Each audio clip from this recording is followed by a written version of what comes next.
There's something fascinating about demographics, where a work is intended to land, and where it actually does. Precure famously stepped out of its doors with a rather mixed appeal between the expected audience of young girls, and the less expected yet unsurprising demographic of adult men, usually in their 20s.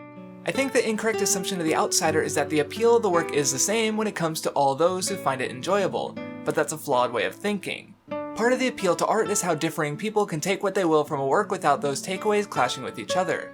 And that brings us to Kirakira Precure a la mode, which leans into that divide through its final conflict in particular, but it's a divide present throughout the show. Take the cast of main characters, split between middle schoolers and high schoolers, their ages informing their struggles. Ichika's energy and constant smiles stem from words impressed on her as a child, and she can only learn to express her emotions properly as she works her way towards maturity. Hidamari's crippling shyness is only more pronounced in her small size and young age. Aoi pushes for her freedom to do what she wants while managing the expectations of her overbearing parents, more concerned with the legacy of their family than their daughter's free spirit. But Akira, practically a guardian to her little sister, comes into her own through a conflict not based in unripe adolescence, but maturity. Her position of responsibility when it came to her younger sister was one self-taken out of a desire to avoid loneliness, but her efforts to be reliable are what gave her the strength to be so capable in that regard. Whereas the conflict of the younger Seal was in part through her failings as a sibling, her mistakes blunt and negligent of her brother's feelings.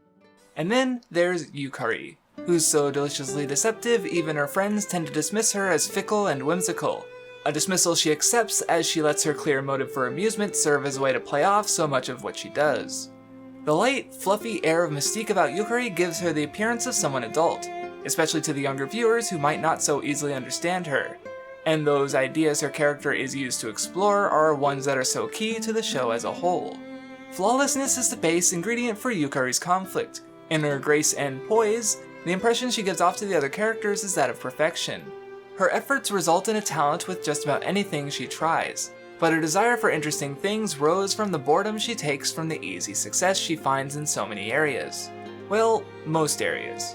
In her introductory episode, the nuances of sweet making don't come to her as easily, and the combination of a field she doesn't have an easy success in, her new status as Kira Macaron, and the environment of goofballs that is the Kirakira patisserie, give her a recipe for all sorts of interesting encounters and happenings as she works towards making the perfect macaron. But that motive to continue being perfect after an innocuous failure met her in the face isn't just fickle amusement, as that desire stems from issues of self-perception bred by the expectations of those around her in her friendless youth.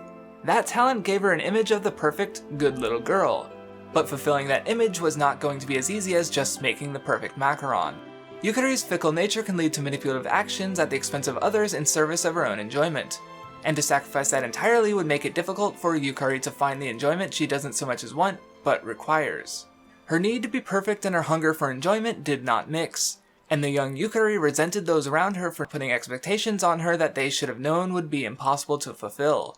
The lack of consideration for her desires led to a want to leave it all behind.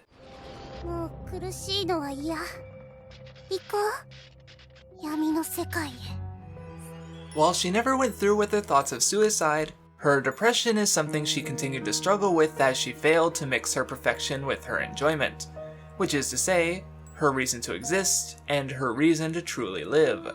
When a visiting royal falls in love with Hikari at first sight, Hikari makes a game out of the situation, setting Akira against a prince in a contest with the prize of her heart.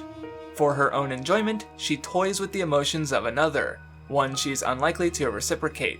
Akira points this out to her, and her immediate reaction is shock, followed by dejection, as if she hadn't even realized that what she was doing were wrong. Her need for amusement clouded her judgment, and she took Akira's disagreement with her actions as a disagreement with her person. She's not perfect, and at the threat of her being recognized as imperfect by those around her, she was prepared to leave the country with a stranger she'd just met in the event she couldn't meet those expectations. That personal image of perfection is what she has always known others to value about her, but even when the facade has fallen, Akira still accepts those flaws. Later, after the younger ones had a conversation regarding what they like about Hikari, having some differing thoughts, Seal says in regards to Hikari's goal of making the perfect macaron that perfection is in perspective, that what one person sees as perfect might not be what another will see. While Hikari's perspective was initially born of others, Now in a fresh environment, she comes to know that her expectation of herself is all her own. Though she may be in a better environment, it is not her friends who will make her enjoy things, nor what they see as perfect will ever be the same as what Hikari believes to be perfect. Hikari first resolves that others aren't to blame for her loneliness, then that it's up to her to find the spice in life, and that she could do so without burning those around her. In contrast to the prince situation is how she handled her thrill-seeking in a rather goofy episode that had her turned into a cat. As a conflict is set to break out thanks to the expected villainous machinations, before it can come to that, Hikari deliberately steps up the simmering situation so that she is seen as the villain to both sides, taking the fall and bringing unity between the others before it boiled over. Her manipulative nature isn't something inherently distasteful, but she does have to come with terms with how she utilizes it, the focus here being on willfully pushing the negativity onto herself, rather than letting it carelessly befall others. And it's necessary for her to grow. As the series winds down and the closing of the Kirakira pasticerie becomes more pressing, as much as she doesn't want to leave the place that has given her so much warmth and kindness, she finds a way to go into her future alone. Like the others, she grew stronger through her time with her friends and she came to terms with moving on, finally making her perfect macarons. The perfect her she creates doesn't have to be anyone else's vision, but that doesn't mean she should give up, even if she can never truly be perfect.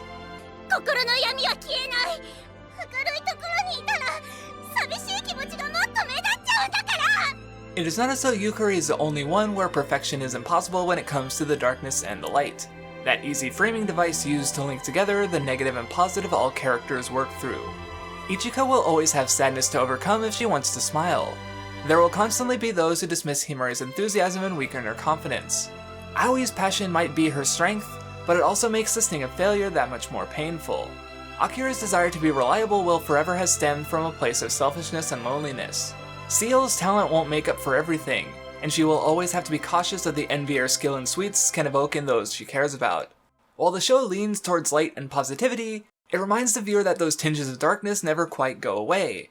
And the failure to recognize that the two must be capable of mixing goes back to the main villain and the original conflict started 100 years before the series. Noir is the personification of darkness, exemplifying all sorts of negative emotions through his minions, such as envy, anger, loneliness, and hate. While his opposite, Lumiere, does not have a glaring flaw to her person, just a selfless love for all those innocent. And yet, though they once clashed, their inability to blend results in an inconclusive ending, set to be resolved 100 years later. In his final encounter with the Precures, he even points out that their positivity only hides their negative feelings. But while he saw this as a weakness of theirs, he's doomed to fail as his ideals are not in line with how the story treats his purity and his views on perfection, as his contradiction is revealed through Ichika stating that his hate was born from a place of love, followed by him, the main villain, being stabbed in the back by the true final antagonist, Eliseo. Eliseo, rather than claiming to be a representative of either extreme, or a mixture between the two, instead insists that he is nothing, stemming from his origin as an empty shell to be filled. No love or hate, just a nothingness, which he spreads across the world in an effort to remove conflict and salvage humankind. But his actions reveal contradiction. He does have both a love and a hate of conflict that brings him pain as he sees the humanity he wants to protect from itself being torn apart. He's not nothing, he merely believed himself to be. And through being just as mixed up and human as the Precures, and recognizing that nature, he concedes, entrusting the recreation of the planet he destroyed to them, ending the conflict and the climax of the show on a note of unity over conflict. But it's not the ideas themselves I want to impress on here. On their own, they're not notably nuanced or complex, but rather what's of note here is in how they're presented. Because this idea of mixing dark and light is never outright stated during the climax. The dialogue accompanying these events is instead focused on love over hate, with love trumping all. The contradiction Eliseo exemplifies is the internal love and hate that motivate his actions, but the one impressed on the audience through Ichika's words is that he was in fact created of love, out of Noir's passion for Lumiere, manifesting in not the empty shell he believed himself to be, but instead as much of a person as the Precures. It's the love everyone has that allows the main characters to return the planet to normal. But while love saves the day, I don't think the blanket ideas expressed so boldly through the mouths of the characters invalidate or contradict the slightly more nuanced takeaway of accepting the imperfections of humanity, and vice versa. Love isn't just love. even by the words of the show. It can become hate, and even a character said to be pure evil, such as Grave, has even a bit of that hate returned to its original form of love. Even as a single word, love is one that in itself holds two ideas. Mixing is a motif that's pervasive throughout the entirety of the show. It's referred to in the opening theme, the transformation sequences, the cast mixing together despite having different ages, interests, and goals, Eliseo mixing light and darkness into himself for the final battle, the cooking that serves as a central, unique focus of the show, and the final conflict not being resolved by defeat, but unity, as Eliseo allows his love to be baked into the new planet by his former opposition. Whereas Noir and Lumiere refused to blend together and enabled a long-standing conflict, Eliseo and the Precures were able to mix. Just like the show itself mixed its idea of love conquering all, together with the promise of accepting the flaws of humanity rather than an impossible, absolute perfection. All in the same story through the exact same conflict. A story that could have been at odds with itself through trying to please two wholly separate demographics, instead mixes two similar, yet distinct, thematic ideas together. One strong, sweet taste easy enough for a child to see the appeal of, but alongside a more subtle flavor only detectable to the more perceptive palate of the older side of the audience. It's a fascinating way to layer a story, because while nothing will ever appeal to everyone, those sweet spots between subtle and blatant can still be worth chewing on. This video is brought to you by my patrons, such as Volkyan, Luis Segura, Mathwiz, Mohamed Akim, Janaeus Stewart, Elias Schminegard, Tengoon, Oliver Mort, and Matthew Bukikio. Thank you for watching.